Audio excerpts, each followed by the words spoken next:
Imagine holding a gun to the global economy's head, not with bullets, nuclear launch codes, or an army, but with a single piece of green paper and a secret handshake in a scorching desert. In 1974, the United States was secretly bankrupt, bleeding cash. The dollar was basically glorified toilet paper. So what did they do? They sent a ruthless Wall Street bond trader on a covert mission to Saudi Arabia with a mafia-style ultimatum.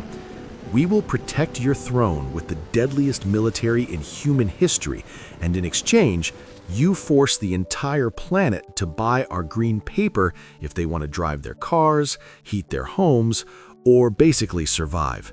And just like that, the greatest, most untouchable legal protection racket in world history was born. If that didn't wake you up, nothing will. Welcome back to BrainBoost English Podcast. I'm your host, your geopolitical tour guide, and your favorite conspiracy debunker / history nerd. Today, ladies and gentlemen, we are tearing the lid off the biggest financial magic trick ever pulled.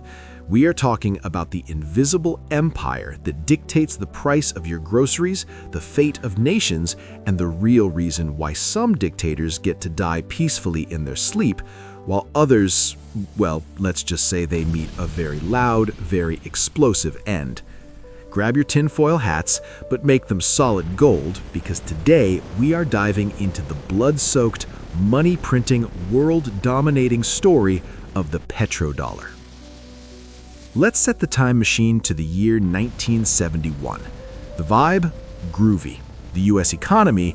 An absolute terrifying dumpster fire. At this point in history, the world was operating on something called the Bretton Woods system. Basically, the US dollar was tied to gold. You could literally walk into a bank, hand them $35, and they'd give you an ounce of shiny physical gold. It was a promise. But there was a tiny little problem. The US government was spending money like a drunk sailor on shore leave. Between funding the Vietnam War and President LBJ's Great Society programs, the money printers in Washington were going burr way faster than they were digging gold out of the ground. Other countries weren't stupid. They looked at America and said, "Wait a minute, you're printing more paper than you have gold in the vault."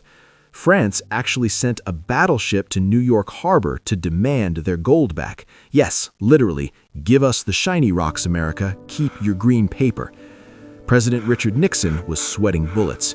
The US reserves were draining faster than a bathtub with no plug. If he didn't do something, America would default.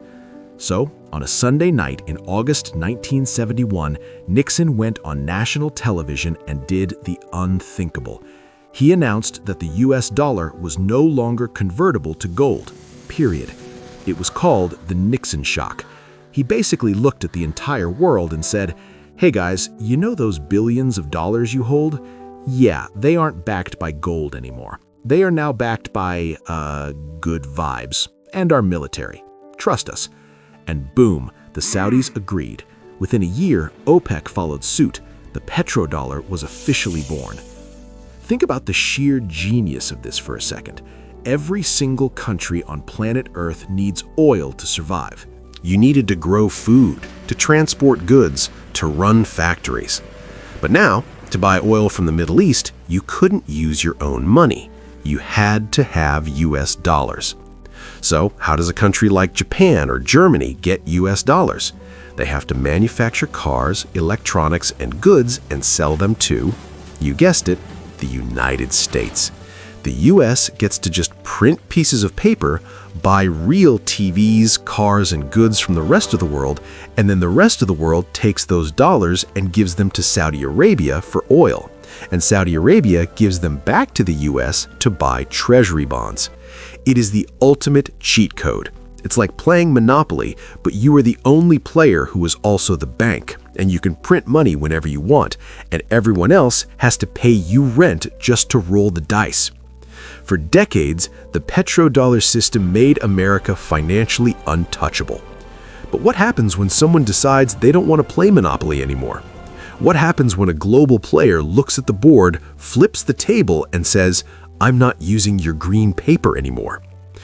Well, history shows us that they usually don't live to tell the tale. Fast forward to the year 2000. The world is celebrating the new millennium, and in the Middle East, a man with a thick mustache and a penchant for military berets decides he wants to poke the American bear right in the eye. His name? Saddam Hussein. Now, by the year 2000, Iraq was under heavy UN sanctions, but they were allowed to sell oil under the Oil for Food program. And Saddam, who hated the United States with a burning passion, decided to make a massive, unprecedented geopolitical statement. In September 2000, Saddam Hussein announced that Iraq would no longer accept the US dollar for its oil. He called the dollar the currency of the enemy state. Instead, he demanded that all Iraqi oil be paid for in euros. Wall Street analysts literally laughed. The euro was a brand new currency, and at the time, it was weak. It was trading at only 82 US cents. Financial experts went on TV and called Saddam an idiot, saying he was going to cost his country hundreds of millions of dollars just to make a political point. But then, the plot thickened. The euro actually started to rise against the dollar. By 2002, the euro was stronger than the dollar. Saddam Hussein's foolish gamble was suddenly making Iraq billions of extra dollars. He was winning. He was proving to the world, and more importantly to the rest of OPEC, that you could ditch the almighty petrodollar and survive, even thrive. And the United States absolutely could not let that precedent stand. If other oil-producing nations like Iran, Venezuela, or Saudi Arabia saw that Iraq was getting away with ditching the dollar, the entire petrodollar matrix would collapse. If the world didn't need dollars to buy oil, they would dump their U.S. Treasury bonds. The U.S. economy would face hyperinflation, the military budget would crash, and the American empire would crumble. So, what happened next? Well, we all know the official history. In 2003, the United States, along with a coalition, invaded Iraq. The justification was weapons of mass destruction and ties to terrorism. Spoiler alert, no WMDs were ever found. Saddam's regime was decimated. He was pulled out of a spider hole, put on trial, and eventually executed. But here is the detail that the mainstream history books conveniently gloss over. A detail so specific it will make the hair on your arms stand up. After the U.S. military took control of Iraq, they started rebuilding the government and the economy. Do you know what one of their very first administrative actions was? On June 5th, 2003, while the country was literally still smoldering, the U.S.-led Coalition Provisional Authority quietly switched all of Iraq's oil sales back from the euro straight back to the U.S. dollar. Poof! The euro experiment was dead. The message to the rest of the world was delivered loud and clear, with cruise missiles and tank tracks. You can be a dictator, you can abuse your people, but you do not mess with the petrodollar. Was it a coincidence? Was it just a fortunate byproduct of a war fought for human rights and security? I'll let you be the judge of that. Geopolitics is a dirty, dirty game, and the house always wins. Well, brain boosters, if your mind is officially blown and you're side-eyeing the crumpled dollar bill in your wallet right now, do me a massive favor. If you want us to keep exposing the craziest hidden truths of history, smash that subscribe button, hit the like icon, and drop a comment below saying dollar bill, y'all. It tells the algorithm we exist and keeps this podcast free from the financial mafia. But wait, if you think Saddam's fate was a terrifying coincidence, you haven't seen anything yet. Because just a few years later, a flamboyant African dictator with an army of female bodyguards and a literal mountain of solid gold decided to try the exact same thing, and his fate was even bloodier. If you thought Iraq was just a crazy one-off historical coincidence, strap in, because history has a funny, and by funny I mean absolutely terrifying way of repeating itself. Let's fast forward to the years leading up to 2011. Our main character for this act is none other than Colonel Muammar Gaddafi, the eccentric, flamboyant leader of Libya. Now, love him or hate him, and there are plenty of reasons for both, Gaddafi was a showman. He traveled the world pitching his massive Bedouin tent on foreign lawns. He was guarded by an elite force of highly trained female bodyguards, and he sat on top of the largest proven oil reserves in all of Africa. But Gaddafi had a dream, a massive continent-shifting dream that made Washington and Paris wake up in a cold sweat. For years, Gaddafi had been pushing for a United States of Africa. He wanted the African continent to stop being the playground of Western powers and start acting like the powerhouse it actually was. And he knew exactly how to do it: money. Gaddafi didn't just want to switch to the euro like Saddam did. Oh no, that was amateur hour. Gaddafi wanted to go old school. He wanted to introduce a single African currency called the gold dinar. Here was the pitch. Iraq had been quietly hoarding gold for years. We are talking about an estimated 143 tons of solid gold and a similar amount of silver. Gaddafi's plan was to use this massive treasure chest to back the new gold dinar. He was going to rally the oil-producing nations of Africa and the Middle East, and together they would issue a new global ultimatum. If you want our oil, if you want our resources, you can't pay us in American paper dollars, and you definitely can't pay us in French CFA francs. You have to pay us in gold dinars. Imagine the absolute panic in the boardrooms of Wall Street and the halls of the Élysée Palace in Paris. If Africa stopped using the petrodollar to sell its oil, the US economy would take a massive hit. But for France, it was an existential threat.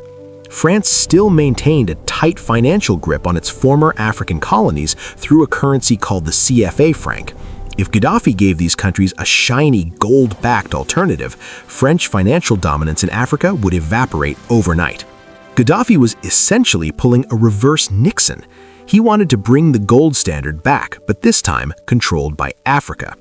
Now, officially, the narrative of 2011 was the Arab Spring, a popular uprising, human rights abuses, and a noble NATO intervention to protect civilians. And yes, Gaddafi was a brutal dictator facing a legitimate rebellion. But behind closed doors, the story was a lot greener and a lot more golden. Don't take my word for it. Let's look at the receipts. In 2015, the US State Department released thousands of Hillary Clinton's emails, who was the Secretary of State at the time of the Libya intervention. Among these declassified documents was an email sent to Clinton in April 2011 by her advisor Sidney Blumenthal. This email is the smoking gun of all smoking guns. In the memo, Blumenthal explicitly details Gaddafi's massive gold and silver reserves. He writes, and I am quoting this almost verbatim, that Gaddafi's gold was accumulated to establish a pan-African currency based on the Libyan golden dinar. But wait, it gets better. The email literally states this plan was designed to provide the Francophone African countries with an alternative to the French CFA franc. And the kicker? The memo notes that French intelligence discovered this plan, and it was one of the primary factors that drove French President Nicolas Sarkozy to initiate the attack on Libya. The email lists Sarkozy's goals, and right there, alongside gaining a greater share of Libya oil production, is the desire to prevent Gaddafi from replacing French financial dominance. In October 2011, Gaddafi's convoy was bombed by NATO jets. He was captured by rebels and killed in the streets.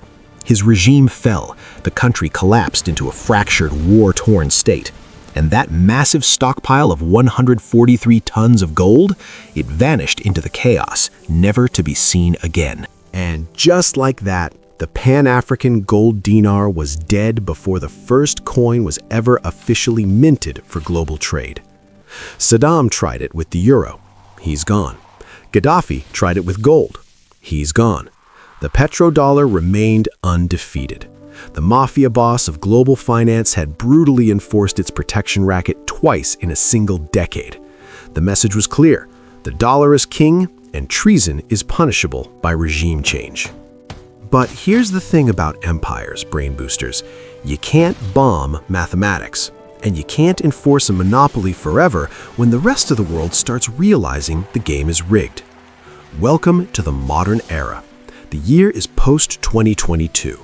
The world watched what happened when the US and its allies froze hundreds of billions of dollars of Russia's foreign reserves after the invasion of Ukraine. Regardless of your politics, every country on Earth suddenly had the exact same terrifying thought. Wait a minute, If the US gets mad at us, they can just turn off our money? They can just press a button and delete our national savings because we use their currency? The fear was palpable. And suddenly, de-dollarization wasn't just a crazy conspiracy theory anymore. It became the official national security policy of half the globe. And the world learned from Saddam and Gaddafi. You don't stand up in front of a microphone and declare war on the US dollar. That gets you invaded. Instead, you do it quietly. You do it with paperwork. You do it with a group called BRICS. BRICS originally stood for Brazil, Russia, India, China, and South Africa, an economic alliance of countries tired of being bossed around by the West. But recently, this club has been expanding. And do you know who one of the newest, most VIP members to join the party is? Saudi Arabia. Yes, that Saudi Arabia, the exact same country that shook hands with William Simon in the desert in 1974, the foundational pillar of the entire petrodollar system, the guys who swore to only sell oil in US dollars. In recent years, the relationship between Washington and Riyadh has gotten frosty, and Saudi Arabia has started looking east. China is now the world's largest importer of oil, and China went to Saudi Arabia and said, "Hey, we buy a lot of your oil. How about we pay you in our currency, the yuan, instead of the US dollar?" A decade ago, Saudi Arabia would have laughed them out of the room out of fear of the US military. But today, Saudi Arabia is actively considering it. In fact, they have already started settling some trades in other currencies. And it's not just them. India is buying Russian oil using Indian rupees and UAE dirhams. China and Brazil signed an agreement to trade in their own currencies, completely bypassing the dollar. Even France, yes, the same France that panicked over Gaddafi's gold, recently bought liquefied natural gas from China, and the trade was settled in Chinese yuan. The monopoly is breaking. The petrodollar isn't dead yet, far from it. It still accounts for the vast majority of global trade. But for the first time in 50 years, the armor is cracked. The unwritten rule that oil must equal dollars is slowly, quietly being rewritten. We are watching a slow-motion financial earthquake, and if the petrodollar truly falls, the American superpower will have to learn how to play the game like everybody else. They won't be able to just print infinite money to fund their debts without causing hyperinflation. The cheat code will be disabled. And that, my friends, is the wild, explosive, and frankly terrifying story of the petrodollar. It started with a secret handshake, it was enforced with cruise missiles, and it might just end with a quiet signature on a BRICS treaty. History isn't just a bunch of boring dates and dead guys in wigs, it's a high-stakes game of poker, and currency is the ultimate casino chip. Next time you look at a crisp US dollar bill, just remember, it's not just backed by the full faith and credit of the US government, it's backed by the ghosts of leaders who dared to ask for a different payment method. What do you guys think? Is the petrodollar actually going to collapse, or does the US have another secret plan B up its sleeve? Let me know in the comments below. If you loved this deep dive and want your brain boosted even more, make sure you smash that like button, subscribe to the channel, and hit the notification bell so you never miss an episode. Until next time, keep questioning everything, keep your money safe, and I will see you in the next episode of the Brain Boost English podcast. Stay curious.